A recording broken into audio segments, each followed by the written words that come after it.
और भारत को इसीलिए विश्व गुरु के नाम से जाना जाता है कि उसकी एक अपनी सांस्कृतिक पहचान है। धर्म के लिए, समाज के लिए, राष्ट्र के लिए कार्य करने के लिए उसको संस्कार मिलते हैं। हम लोग विचारों का विरोध करते हैं, ना कि कपड़ों का। जिनको कभी 14 वोट मिलने के बाद भी प्रधानमंत्री नहीं बना गया, जिनका कहीं नाम भी नहीं लेगा, आज पूरी दुनिया में उनसे बड़ा स्टेचू नहीं किसी का है।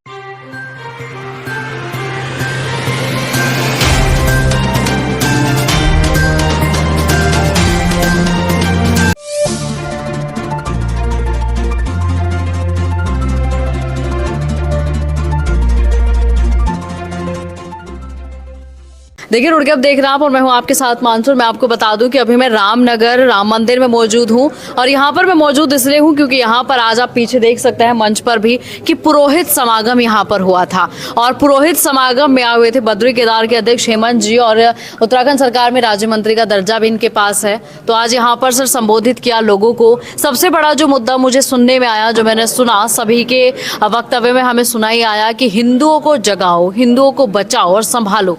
तो इस पर आपका क्या स्टेटमेंट है, कैसे हिंदुओं को बचाया जा सकता है? बहुत बहुत धन्यवाद आपका। जैसा कि आपने देखा कि ये कार्यक्रम तीर्थ पुरोहितों का समागम और उत्तराखंड तो वैसे भी देवभूमि के नाम से पूरी दुनिया में जाना जाता है जी। और सनातन धर्म जो है कि एक बहुत पुराना धर्म है और सनातन धर्म को मानने वाली लाखों अनुयायी। आज सनातन धर्म में कहीं ना कहीं कुछ विसंगतियां हैं, उसको लेकर यहाँ पर एक गोष्ठी का कार्यक्रम इन्होंने किया था कि हमारे आने वाली पीढ़ी, क्योंकि देखिए समाज में सनातन धर्म एक हमारा, मैंने जैसे कहा है कि एक बहुत पुराना हमारा धर्म है और सनातन धर्म के लेकर हमारी आने वाली जो नई पीढ़ी है उस पीढ़ी को किस प्रकार से हम अपने धर्म के प्रति, अपने समाज के प्रति, अपनी संस्कृति के प्रति, क्योंकि किसी भी देश, दुनिया, समाज में मैं हमेशा एक बात कहता हूं कि अमेरिका दुनिया का सबसे शक्तिशाली देश है लेकिन उसकी अपनी कोई सांस्कृतिक पहचान नहीं है और भारत को इसीलिए विश्व गुरु के नाम से जाना जाता है कि उसकी एक अपनी सांस्कृतिक पहचान है। भिन्न भिन्न तरह की वो हैं राज्यों के अंदर, देश में अंदर, लेकिन सबका भाव और सबका वो सनातन धर्म को लेकर एक है। तो ये अच्छा है, आने वाली पीढ़ी जो है कि उसको किस तरह से हम अपने धर्म और संस्कृति से जोड़ें, उसके प्रति उनको कैसे हम जागरूक करें, उसको लेकर एक शुरुआत थी और ये शुरुआत मैं समझता हूँ कि पूरे देश के अंदर, पूरे राज्य के अंदर होनी चाहिए। सर आज का माहौल ऐसा हो गया है कि हमें हिंदुओं को बचाने की जरूरत पड़ रही है या ये सनातन काल से ही चला आ रहा है एक नारा कि हिंदुओं को तो बचाना है और एकता बढ़ानी है? हाँ निश्चित ही, देखिए मैंने कहा ना कि जिस प्रकार से आयोजन किया गया और सनातन धर्म हमारा सबसे पुराना धर्म है और हिंदुत्व रहेगा तो मैं समझता हूँ कि हिंदुत्व की जो हमारी संस्कृति है वो बहुत पुरानी है और हिंदुओं को बचाना, हिंदुओं को जगाना, ये समय समय पर हमारा जो तीर्थ पुरोहित समाज, इसकी एक बहुत बड़ी भूमिका जो है कि समाज के बीच में रहती है, क्योंकि जो हमारे मंदिर हैं, जो हमारे मठ हैं, जो हमारे संस्थान हैं, धार्मिक संस्थान हैं, यहाँ के माध्यम से मैं समझता हूँ इसका जन जागरण जो है कि पूरे देश के अंदर जाएगा, समाज जो है कि जागरूक होगा और समाज जो है कि एकाग्र होगा। अध्यक्ष होने के नाते सर धार्मिक पर्यटन को किस तरीके से बढ़ावा देते हैं? जैसे रजत जयंती पर्व तो मनाया जा रहा है, तो इन 25 सालों में धार्मिक पर्यटन कितना बढ़ा उत्तराखंड के अंदर? देखिए जो चार धाम है, श्री बद्रीनाथ जी, केदारनाथ जी और यमुनोत्री, गंगोत्री, आज मैं कह सकता हूँ कि ये भारत नहीं पूरी दुनिया के धाम है और पूरी दुनिया से जो है कि लाखों लोग यहाँ पर आते हैं और देवभूमि तो एक धार्मिक नगरी के नाम से, धर्म देवभूमि के नाम से, क्योंकि यहाँ कण कण में, हर क्षेत्र में, हर राज्य के अंदर जो हमारे 13 जनपद हैं, चाहे वो केदार खंड हो चाहे वो मानस खंड हो, मैं समझता हूँ कि सभी जगह कोई देवताओं का एक वास है और यहाँ पर लोगों की बड़ी आस्था है और लोग पूरी देश दुनिया से पर यहाँ पर आते हैं। गंगा यहाँ से बहती है, गौमुख से गंगा जाती है, केदार उत्तरकाशी हमारा हो गया, हमारे 4 यमुनोत्री हो गया, गंगोत्री हो गया और बद्रीनाथ हो गए, केदारनाथ हो गए। लाखों तीर्थयात्री जो है कि हर साल, आज इस बार देखेंगे आपकी, देखिए कि रिकॉर्ड तोड़ आपदा, इतनी भारी आपदा के बाद भी जो है कि तीर्थयात्रियों की आस्था के, जिस प्रकार से उनकी चार धाम के प्रति एक आस्था रही है, बद्रीनाथ केदारनाथ जी के प्रति आस्था रही है। इन 175 दिन की यात्रा में जो है कि केदारनाथ धाम में 18 लाख लोगों ने यहाँ पर दर्शनों का लाभ प्राप्त किया है और बद्रीनाथ जी के कपाट भी अभी 25 तारीख को जो है कि बंद होने जा रहे हैं, लेकिन लगातार वहाँ पर तीर्थयात्रियों की हुए, यमुनोत्री, गंगोत्री और केदारनाथ कपाट बंद हो चुके हैं और बद्रीनाथ 25 तारीख को बंद हो रहे हैं, लेकिन तीर्थयात्रियों की संख्या में लगातार जो है कि यहाँ पर वो है।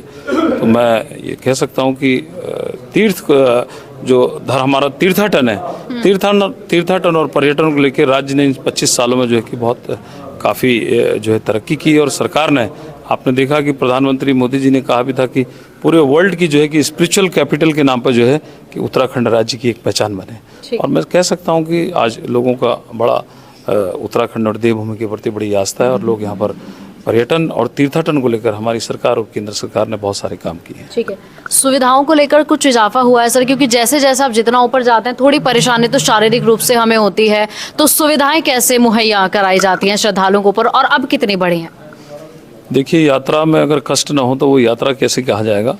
लेकिन मैं कह सकता हूँ कि 2014 से लेकर इस 2025 के बीच में हमारी केंद्र की सरकार ने, जब से हमारे आदरणीय प्रधानमंत्री मोदी जी के नेतृत्व में उनका हमको सानिध्य और उनका वो मिला है, और हम सब तो सौभाग्यशाली हैं कि उत्तराखंड देवभूमि के प्रति, इस छोटे से राज्य के प्रति माननीय प्रधानमंत्री जी का एक विशेष लगाव है। और केदारनाथ धाम में देश के प्रधानमंत्री के नाते देश आज़ादी से लेकर अभी तक, मैं समझता हूँ एक बार इंदिरा गांधी आई थी जब चाइना वार के टाइम में, केदारनाथ में माननीय प्रधानमंत्री जी 7 बार केदारनाथ धाम पर आए। ये हम सबके लिए बड़ी गौरव और सौभाग्य की बात है। और यात्राओं में इंफ्रास्ट्रक्चर में जिस तरह से काम, आप देखिए ऑल वेदर सड़क, हर जगह कनेक्टिविटी, चाहे वो एयर कनेक्टिविटी हो, चाहे वो रोड कनेक्टिविटी हो, चाहे वो जिस तरह से भी आज कनेक्टिविटी के रूप इंफ्रास्ट्रक्चर पर केंद्र और राज्य सरकार ने बहुत काम किया। यात्रियों को सुगम और सरल दर्शन कराना हम सबका जो संकल्पबद्ध है, जिसके लिए कि देश दुनिया से आने वाले हर तीर्थयात्री को हम सुगम और सरल दर्शन उपलब्ध कराएं। एक आखिरी सवाल, रजत जयंती पर्व जैसे मनाया जा रहा है सर, कुछ खास संदेश देना चाहेंगे, कुछ खास अनुभूति अगर आपको हुई है 25 वर्ष में? नहीं, निश्चित ही 9 नवंबर 2000 को राज्य की गठन हुआ था, और इन 25 सालों में आप देखिए राज्य के अंदर जिस प्रकार से हमारी केंद्र की सरकार आदरणीय मोदी जी के मार्गदर्शन में, आदरणीय मुख्यमंत्री पुष्कर सिंह धामी जी के नेतृत्व में विकास की गाथाएं लिखी गई। किसी भी क्षेत्र में कठोर नकल विरोधी कानून हमारे यहाँ बना, चाहे वो भू कानून की बात करें, चाहे धर्मांतरण की बात करें, चाहे हर क्षेत्र में, चाहे शिक्षा के क्षेत्र में, आर्थिक क्षेत्र में, सामाजिक क्षेत्र में, राजनीतिक क्षेत्र में आमूलचूल परिवर्तन हुआ। और मैं समझता हूँ कि हमको और काम करने की जरूरत है। आने वाले, जो प्रधानमंत्री जी ने कहा था कि आने वाली सदी जो है वो उत्तराखंड की दशक होगा, मैं समझता हूँ उस दिशा में जो है कि हम लोग, हमारा राज्य काम कर रहा है। ठीक है, thank you so much sir. और महामंडलेश्वर जी मेरे साथ हैं। सर, आप कुछ कहना चाहेंगे? जैसे आपने कहा कि हिंदुओं को बढ़ाने की तो हमें बेहद ज़रूरत है, तो ऐसा क्यों आपको ऐसी चीज़ों की अनुभूति होती है, और कैसे, मतलब मैंने उनसे भी सवाल किया कि कैसे हिंदुओं को बढ़ाया जा सकता है, मतलब आपका इस पर क्या स्टेटमेंट है? हिंदू समाज बढ़ाई हुआ है, उसे बढ़ाना घटाने की कोई ज़रूरत नहीं है।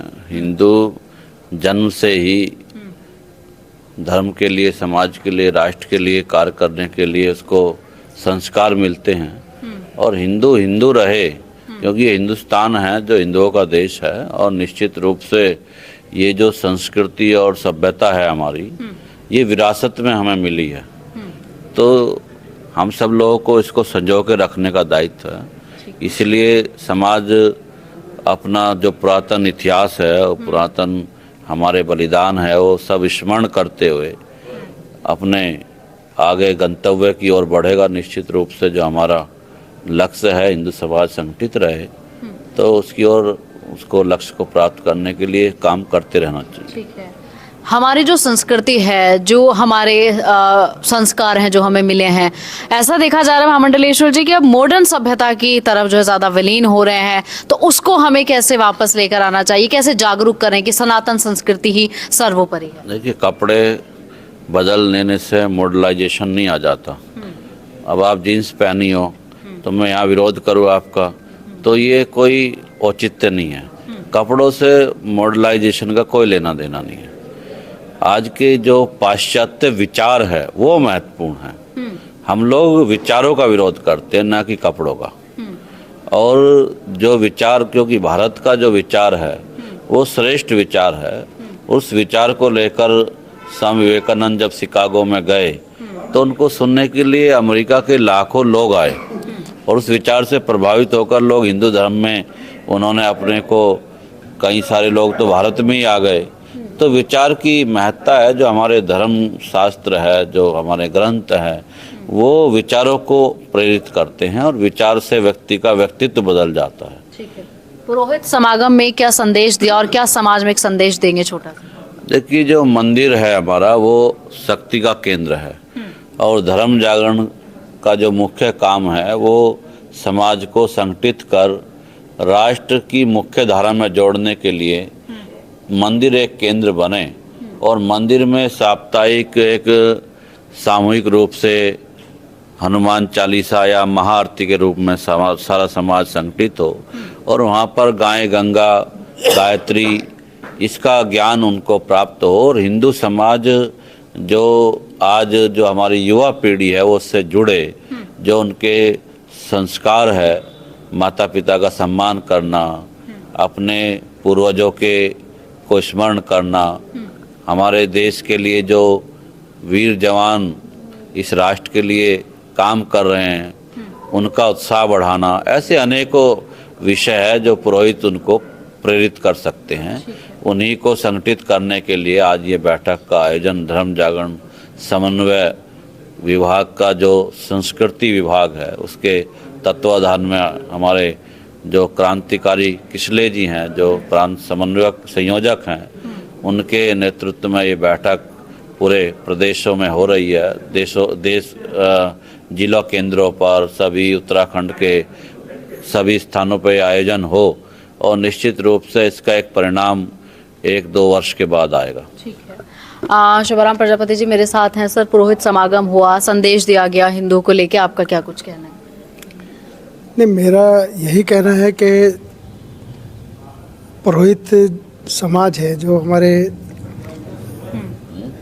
इनका आशीर्वाद हमें लगातार चाहिए, क्योंकि हम अपनी आने वाली पीढ़ी को हम क्या बताएंगे? अपने आने वाली पीढ़ी जो पाश्चात्य में होगी उसको ये अपने विचार, हिंदुत्व के विचार, जो भी हमारे धर्म के काम है वो सबको बताने का काम ही हमारा है और हमारे आपका आशीर्वाद मिलेगा तो हम आगे घर पर जाकर अपने आने वाली पीढ़ी को ये ज़रूर बताएंगे कि क्योंकि रोज़ नई नई चीज़ बदल रही है। अभी राम मंदिर हुआ, अभी हमारे जो है सरदार वल्लभ भाई पटेल की जो उनकी जो गाथाएँ बताई वो आज तक किसी को नहीं पता था। पहली बार ऐसा लगा कि सरदार वल्लभ भाई पटेल जी को माननीय मोदी जी ने जो उनका चित्रण किया गया, जिनको कभी 14 वोट मिलने के बाद भी प्रधानमंत्री नहीं बना गया, जिनका कहीं नाम भी नहीं लेगा, आज पूरी दुनिया में उनसे बड़ा स्टेचू नहीं किसी का है। तो हमने वहाँ बताया कि क्या है उनका, क्या उन्होंने काम किया। उन्होंने पूरे भारत को जोड़ के एक किया। जिस भारत को आज हम भारत कह रहे हैं, अगर सरदार वल्लभ भाई पटेल ना होते तो शायद ये भारत भी ना होता। यही संतों का आशीर्वाद भी हमें, क्योंकि हमें धर्म की ओर ले जाते हैं, अच्छी बात बताते हैं, आने वाली पीढ़ी हमारी अच्छी बात ही सीखे। इसी का आज ये समागम था। ये लगातार जारी भी रहता है और संतों के आशीर्वाद से ही हम लोग आगे बढ़ते हैं।